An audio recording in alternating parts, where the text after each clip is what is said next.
মতো হও মুগ্ধতা ছাড়া, পড়ার সময় পড়তে হবে, সময় বুঝে চলতে হবে।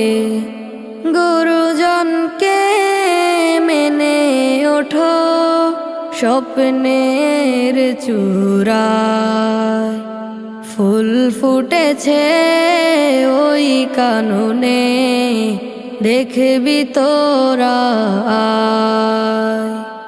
যার সুবাসে মুগ্ধ সবাই, শহর নগর গায়।